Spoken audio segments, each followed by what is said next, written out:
बार्ता नहीं आम आज आसी आमर ये सिद्धेश्वर पीठ को मथारे जो चंदन लगे था मथारे भिन्न रूप से सब चंदन लगी था महापुरुषों मथारे जो चंदन टे लगी आमर भक्त मान मथारे तिलक चंदन जहाँ बाबा मान शिक्षा कर बाबा मान बात बहुत अनुभूति अच्छी बहुत अभिज्ञता अच्छी किंतु गोटा पौराणिक मत अच्छी सत्य जगह जड़े राजा थे राजा ना हूँ मयध्वज सी जमी पराक्रमी राजा थे से सेमिति विष्णु भक्त थे विष्णु ता पूजार एत प्रीत होते मयध्वज तो बहुत दिन मोर सेवा कर तू गोटा कौन मत बर मागे मयध्वज राजा कहले आज्ञा आप कृपा तो मोर कौन हनु आप गोटे कौन आउ भिक्षा मागे आप कौन मत आसला ना तू गोटे कौन जहाँ मत गोटे मागे ना ताला मत गोटे बर दिखाँ मुझे जहाँ चाहिए मुझे करें एमती किसी दिन एमती राति शुए मन पड़ा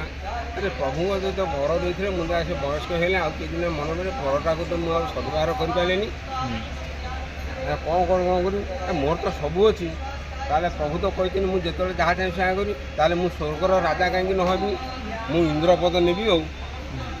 बुझे सब इंद्र करी सब गोटा चिठी लिखला जे इंद्रदेव आप आसनटा मत छाड़ी दिखती इंद्र तो महाक्रोधी देवता मैंने भी हेले भी से क्रोधी था से कहले मु कहीं तो ना युद्ध प्रस्तुत हो ना हाँ युद्ध हो तू गोटा छार नर लोकटा मर्त्य लोकटा तू कौन मो साथ युद्ध करू ना मुझे युद्ध कर तू आसन नेबी आ तेणु किसी दिन युद्ध चलला इंद्र हारू ना कि मयध्वज हारू ना किसी दिन पर इंद्र अनुभव कला जे मु हारिबा जाऊँ सब सी जाए विष्णु मत शरण पशिला आज्ञा से मयध्वज को कौन आप बर देले सी आज्ञा इंद्रपद नेले आपणकर सम्मान इंद्रपद गला मैंने आपणकर सम्मान भी जीव आप सम्मान आप रक्षा करते यही कथा पाथ्य कर प्रभु नारायण जड़े छद्मवेशी ब्राह्मण विषय आसी मयध्वज राजप्रसाद पहुँची पचारे राजा मयध्वज अच्छा ना हाँ अच्छा सब जो मैंने थे सेवक कहले अच्छा ना राजा डाक मुझे देखा करने चाहूँ तो राजा आसिले आज्ञा ब्राह्मण गोटा गोटा आख्या अच्छी भिक्षुक ब्राह्मण कहते भिक्षुक ब्राह्मण मु कौन आप सेवा करें ना सेवा तो निश्चिंत कर तुम्हें प्रतिज्ञा कले मु ना आज्ञा जहाँ कहे मुझे राजी ना तुम्हें प्रतिज्ञा कर प्रभु सागे सागे शंख देले से शंख पानी टेकिक त्रिवार सत्य कला जे ब्राह्मण देवता जहाँ कहे मुझे एकमत ब्राह्मण देवता कहले तो शरीर दक्षिण अंगटा मत काटिकी दे मु नेबी घर को नहीं मो पत्नी को रोसे करदे मु खाई ना आज्ञा मु आपण कथार एकमत पत्नी आ पुओ को कहला जे जड़े ब्राह्मण भिटू को आसती से मो शरीर दक्षिण अंग मागुते तुम करत आनी मो मुंडटा काट कौन सी पत्नी और कौन सी पुत्र ए प्रस्ताव राजी हेनी से जो राजी नहले से मयध्वज कहला पिला माने तुम बुझीपारन मु हूँ मर्त्य एकमात्र राजा बा मनीष सी जी आस मत भिक्षा मागे सी हूँ स्वयं नारायण मयध्वज एक अनुभव कर तेणु क्या भाग्य अच्छी सीधा प्रभु को खाया देवाई मोर हूँ से सौभाग्य तुम्हें करत आनी मो मुंड को दी फाड़ा काट दक्षिण पटटा ब्राह्मण देवता ने से भोजन करेंगे तेणुक जो पति निहाती बाध्य कले माँ पुओ राजी हेले करत आनी काटिले करत आनी काटिया मध्य कटाटा आसी ये जो पहुँची जाइए राजा मयध्वजर उत्तरपट नेत्रु नीर बोहिला सब से ब्राह्मण रूपी देवता सब से रागी जाए कहले मयध्वज तू स्वच्छे मत तो अंग दौनु तेणुक तू बर्तमान यही काटिया बंद करे ना मु स्वच्छे रोनी बोले आप जानले ना तोर उत्तरपट आखिर मुह बाहर तेणुक तू स्वच्छे देना आज्ञा कांदिले तो दी पटर नेत्र नीर बाहर मोर गोटे पत्र के बाहर आप बुझावना भूल ना कौन ना मोर ये दक्षिण पट नेत्र कि पुण्य कम करला आज देवता मान ब्राह्मण देवता मान कार्य लगुच कि ये नेत्रटा कि पाप करता सी कांदुची आपण ये दक्षिण पटटा अंगटा नहीं गले ये जो उत्तर पट अंगटा बाम पट अंगटा स्वान श्रृंगाल खाइबे बोली से कांदुची से प्रभु जानिले जे आर केते भक्ति भाव ଅଛି। ତେଣୁକରି ଯେ ତୋର ଏତେ କ୍ଷମତା ମୋ ଠାରୁ ଅଧିକା କ୍ଷମତା ଅନୁଭବ କଲେ।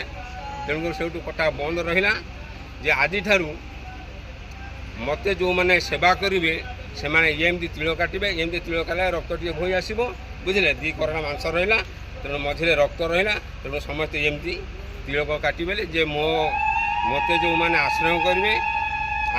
ସେମାନେ ବୈଷ୍ଣବ, ଆଉ ବୈଷ୍ଣବମାନେ ଯେଉଁମାନେ ହେବେ ଏଇଭଳି ତିଳକ କାଟିବା ପାଇଁ ସେଇଦିନ ଠାରୁ ପ୍ରଭୁ ନାରାୟଣ ତାକୁ ପରାମର୍ଶ ଦେବାଠାରୁ ସେଇଦିନଠାରୁ ସମସ୍ତ ବୈଷ୍ଣବ ସମାଜ, ସମସ୍ତ ବିଷ୍ଣୁ ଭକ୍ତ, ସମସ୍ତ ପ୍ରଭୁଙ୍କ ଭକ୍ତମାନେ ସେଇଦିନ ଠାରୁ ଚିତାଟା ଏମିତି କାଟୁଛନ୍ତି। ବହୁତ ବହୁତ ଧନ୍ୟବାଦ ବନ୍ଧୁ। ବାବା ଟିକେ ବୈଷ୍ଣବ ଧର୍ମ କ'ଣ ଏ ବିଷୟ ଟିକେ ବନ୍ଧୁ ଚର୍ଚ୍ଚା ରଖିବେ। ଯାହାକୁ ଦେଖିଲେ ତୁଣ୍ଡେ ଆସେ ହରି ନାମ, ଜାଣିବ ସେ ବ୍ୟକ୍ତି ଅଟେ ବୈଷ୍ଣବ ପ୍ରଧାନ। ତାପରେ ଆହୁରି ଗୋଟେ କଥା ଅଛି, ନଣ୍ଡିତ ମସ୍ତକ ଥିବ, ଶିଖେ ଥିବ ପୁଛ, କପାଳେ ତିଳକ ଥିବ, ତୁଣ୍ଡେ ହରି ନାମ, ଅଣ୍ଟାରେ କୌପୁନି ଥିବ, ଲଲାଟେ ତିଳକ,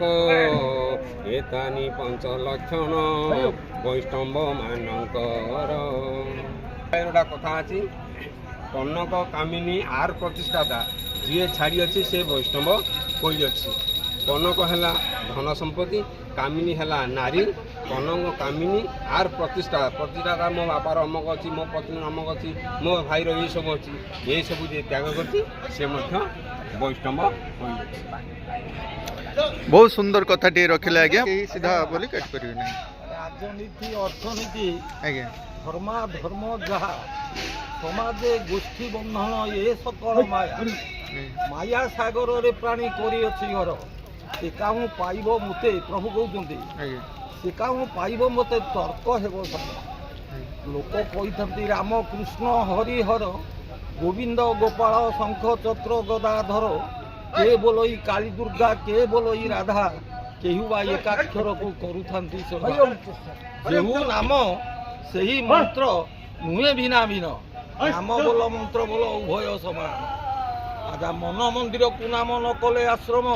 ବୁଝିବା ବଡ଼ କଠିନ ନାମ ବ୍ରହ୍ମ ଜ୍ଞାନ। ନାମ ଗୋଟି ବାବୁ ଅଟେ ବଳିଆର, ନାମ ଏକା ବାନ୍ଧିପାରେ ଅଖିଳ ସଂସାର। ଆଜ୍ଞା ମୁଁ ଅଙ୍ଗେ ଅଙ୍ଗେ ଲିଭେଇଛି ଆଜ୍ଞା ବୋଲେ ଏ ସଂସାର ମାୟା ଜାଲରୁ ପରିତ୍ରାଣ ପାଇଁ, ମନ ଯେ ଅଟଇ ବଡ଼ର ହେତୁ କର ତୁହି, ନିର୍ଜନେ ଏକାକୀ ବସି ଆତ୍ମାକୁ ସୁମର, କିଏ ତୁହି କାହିଁ ପାଇଁ ଆସିଛୁ ଏ ପୁର। ବାବୁରେ ରୋଗ ଶୋକ ଜରା ବ୍ୟାଧି କୋଷଣ ସହିଛୁ, କାମନା ବାସନା ବୋଝ ମୁଣ୍ଡରେ ବହିଛୁ, ମଲାବେଳେ କେଣେ ଯିବୁ କେ ଦେବ ଅହୟ,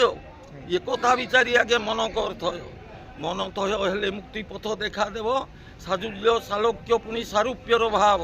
ବୁଝିଲେ। ନିର୍ବାଣ ମୃଦୁ ନିର୍ବାଣ ଚତୁର୍ବିଧ ମୁକ୍ତି, ଏକୁ ଏକ ବଳିଆର ଲୟ କର ମତି।